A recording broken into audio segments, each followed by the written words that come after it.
Assalamualaikum warahmatullahi wabarakatuh, pemirsa, sahabat petani sawit dimanapun berada. Di sini saya akan menjelaskan. Ini saya berada di kebun sawit yang tumpang sari dengan pisang. Nah, kita lihat nanti apa di sini yang salah, yang kurang pas, yang harus betul-betul kita perhatikan pada saat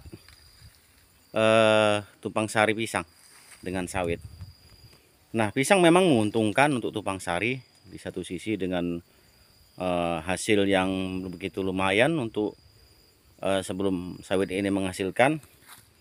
Dari pisang bisa untuk menambah pendapatan petani.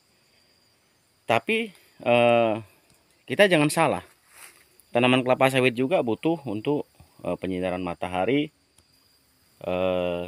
sebagai pendukung pertumbuhan tanaman untuk vegetatifnya.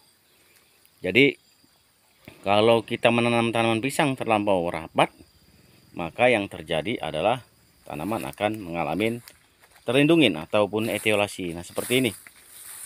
Nah, nih kalau ini pemirsa, kalau kita bilang salah karena tanaman sawit terlindungin walaupun ini namanya pisang barangan.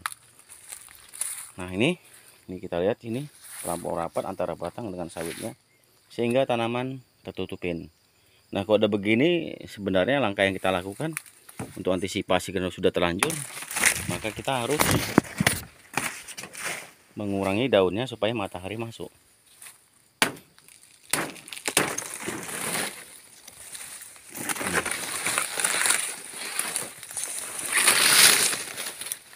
Nah, seperti ini pemirsa, ini sudah membuka.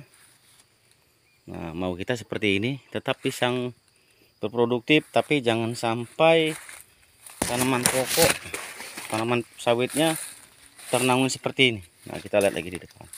Ini terlampau rapat pemirsa. Memang pisang barengan boleh dijadikan tumpang sari, tapi kita harus mengikuti aturan yang ada. Artinya apa? Artinya kita tidak boleh berdekatan antara tanaman sawit dengan pohon pisangnya. Kita harus kasih jarak. Umumnya tanaman pisang itu berjarak 1,5 meter kali 1,5 meter pun bisa. 1,5 kali 1,5 atau 1,5 kali 2 meter. Yang idealnya, yang baiknya supaya aman ya 1,5 kali 2 meter. Nah, itu ditanam di jangan mati tanaman pisang ini. Tapi dengan satu syarat tadi yang saya sampaikan, jangan sampai melindungi ataupun menaungin tanaman kelapa sawit yang ada.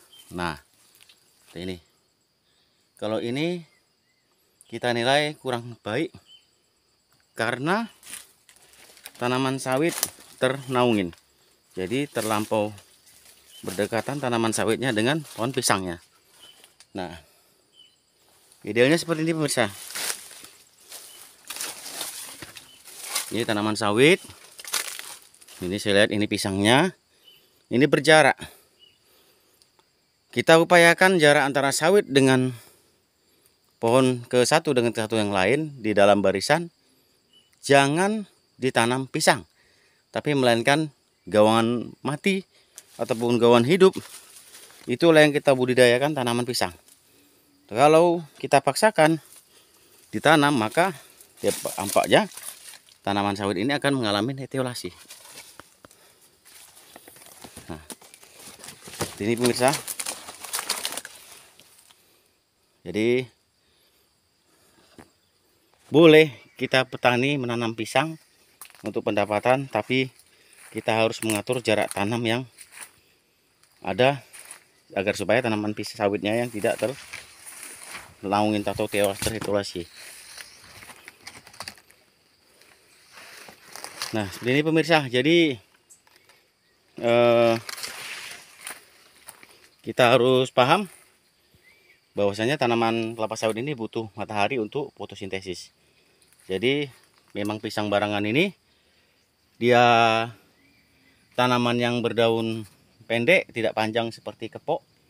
Jadi yang nggak boleh ditanam di tumpang sari itu adalah tanaman pisang kepok, karena di satu sisi pertumbuhan batang yang cukup besar, kemudian juga nanti waktu mengendalikannya sulit setelah kita selesai panen.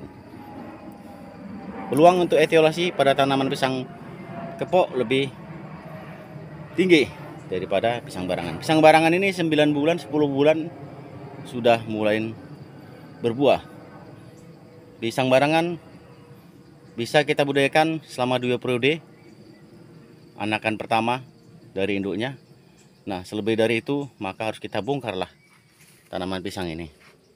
Nah, demikian pemirsa, sepilas informasi bahwasanya budidaya pisang barangan untuk tumpang sari sawit bisa, tapi kita harus mengikuti aturan. Jangan sampai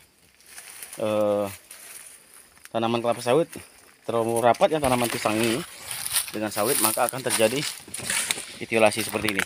Nah, seperti ini pemirsa. Jadi mudah-mudahan ini bisa menjadi informasi bahwasanya pisang barangan kalau terlampau rapat tanamnya akan berdampak ke tanaman kelapa sawit yang kita budidayakan. Demikian pemirsa.